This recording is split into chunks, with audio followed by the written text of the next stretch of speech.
Hello, I'm Pastor Maribel Zaragoza. I'm also a physician, and I'm here to talk to you about triggers.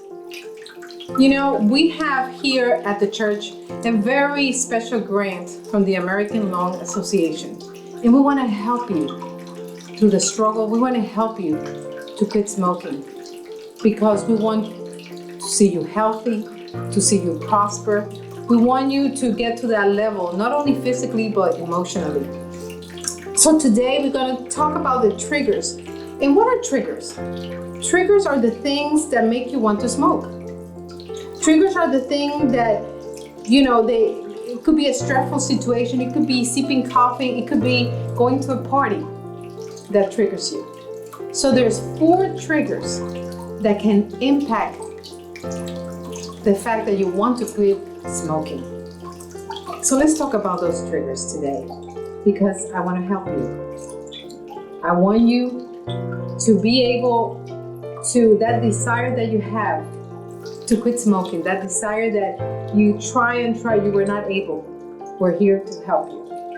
So today, those 4 triggers, the first one is emotional trigger. There's another one that is social triggers or pattern triggers. And the last one is withdrawal triggers. So let's talk about the emotional triggers. What are emotional triggers? With many people, when they try to quit smoking, they have all these intense emotions that they go through trying to first set their minds, set a goal, and be able to overcome that emotional trigger. An emotional trigger could be intense anxiety, or maybe you feel bored, or you feel stressed, or you feel excited, or you feel down, or you feel happy, or you feel lonely, dissatisfied. So those emotional triggers can cause for you or remind you when you used to smoke, and they will enhance that good mood to prevent you from quitting that habit. And today, I want to give you some tools so you know how you can quit and how you can control that emotional trigger. So let's talk about that. How to deal with those emotional triggers. You can learn how to cope with your feelings without leaning on your cigarette. And there's different ways that you can deal with it. Let's go and talk about that. One of the things that are so important is let's learn how to talk about our emotions. Just grab our friend and let's talk about our emotions, because when we're anxious, when we feel stressed, we go back to that smoking. So let's open up to our friends and our emotions and be able to talk about it, so you can be able to control that emotion. Take some slow, deep breaths. Slow, deep breath. So deep breathing will slow down and it will quiet your body and your mind to quit smoking. So it's so important to do that, and it will reduce your cravings. Deep breath. Take some slow, deep breaths. Let's talk about our emotions. It's so good when you take a deep breath, you fill your body with oxygen, it reduces your stress and anxiety.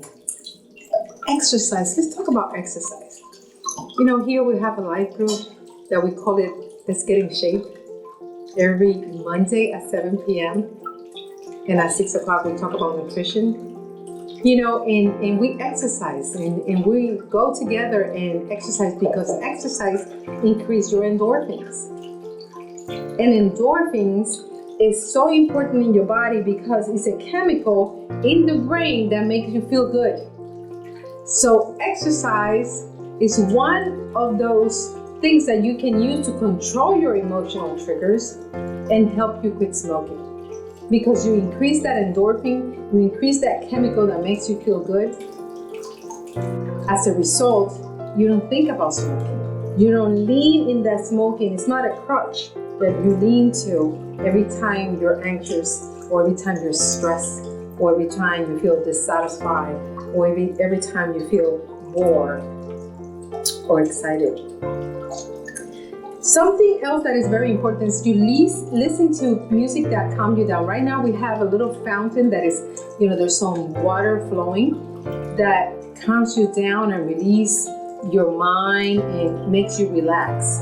It's very important to use things that can relax you, like music that can relax you, sounds that can relax you, instrumental music, classical music, because it lowers your blood pressure, it makes you feel calm, it makes your pulse calm, okay?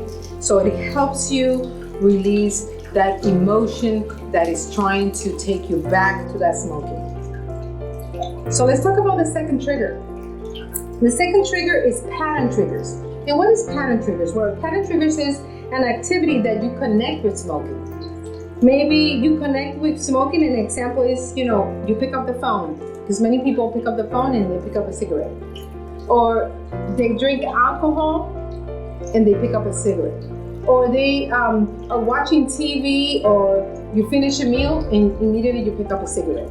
Or taking a work break, that's what a lot of people do in a break, they go and smoke. Or even after having sex with your wife or your husband, that could be a trigger, even before going to bed. It triggers you to smoke because you connect the activity with the cigarette. And how to deal with that? Pattern triggers. One way that you can beat that pattern is to break the association with the trigger, and you transfer that feeling to another activity. Amen? So you find a replacement. You chew gum. Amen? We have a nice picture here. Try gum instead. You chew gum. Or you eat a sugar-free candy. Some people, we're strange enough, when you suck in a straw, people have found that helps them quit smoking. Woo. Try an activity that keeps your hands busy. You can have a release stress ball or something soft that keep your hands busy. So by keeping your hands busy, you break that pattern of hand and mouth syndrome. Amen? Some people take needlework, or some people hold to a silver dollar, or something that they can, use their hands all the time. Get moving. Go for a walk. Take a walk. When you feel that urge to smoke at a specific time that you're able, instead of doing that, go take a walk. Ride a bike. Go swimming. Exercise, like we mentioned before, that increases that chemical, that endorphin, that make you feel good. Change your routine. For example, try drinking your coffee at a different time. Try watching TV at a different time so it doesn't trigger, and you don't relate the TV to the cigarette, or you don't relate the coffee cup with the smoking. So let's talk now about social triggers. So social triggers are occasions that usually include other people who smoke. Ding, ding, ding, ding. Some examples. I won't recommend you to go to a bar, but that's one of the examples. So going to a bar, or going to a party, or a social activity or a social event where other people are smoking, that's a huge social trigger. Going to a concert where, it's a whole bunch of people smoking, or seeing someone else smoking, or, being in an environment with friends who smoke, or celebrating a big event. So you may say, how am I going to deal with that social trigger? Once you have made the decision, because it's all about a decision. We can desire a lot of things. But when we make a decision, we work towards that decision to make an impact in our behavior. So if you have decided to quit smoking, the best thing is to avoid those places that are social triggers in my life. You know, if you have a friend that you know, he's still your friend and they're still smoking, say, you know, I will appreciate if you don't smoke around me, or when we go out, I will appreciate that you don't smoke. So you need to avoid those places where people smoke and ask your friend not to smoke around you.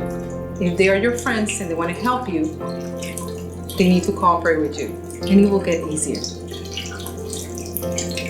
Tell your family and your friends that you are trying to quit and that you have quit, if indeed you're being able to. Amen. And ask them for their support. That is so important. Ask them for their support. You know, walk. When we talk about emotional triggers, we talk about taking deep breaths. That's so important, oxygen in our body. And finally, withdrawal triggers. You know, withdrawal triggers are, we call those, your body is used to getting that regular nicotine on a continuous basis. And nicotine causes addiction. And addiction, when you are addicted to something and you quit that product, then you get withdrawal symptoms. So when you quit, those withdrawal symptoms will produce cravings in your body, and it will produce symptoms like headache, irritability, you know, emotional things in your body, because it's part of your withdrawal. So how, you know, the withdrawal triggers: craving that taste of cigarette, smelling cigarette, that's a trigger, that is a withdrawal trigger. Or handling cigarettes and lighters and matches, needing to do something with your hands and your mouth. So how can I deal with those withdrawal triggers? Let me give you some examples. Distract yourself. Find something to take your mind off the craving. And let me tell you, we have some resources that you can access through Delaware Quit Smoking and at the American Lung Association, and here at Maranatha Life Changing Church. We have tools to help you through this moment and through this journey. There are triggers, we know that. Emotional triggers, social triggers, pattern triggers, withdrawal triggers, but we're here to help you. And it's possible if you believe, because everything that you put your mind to, with God's help, you can do it. So connect with us. Just call us at 302-734-9510. We can help you through this journey so you can quit smoking. Call us and contact us. God bless you. And thank you.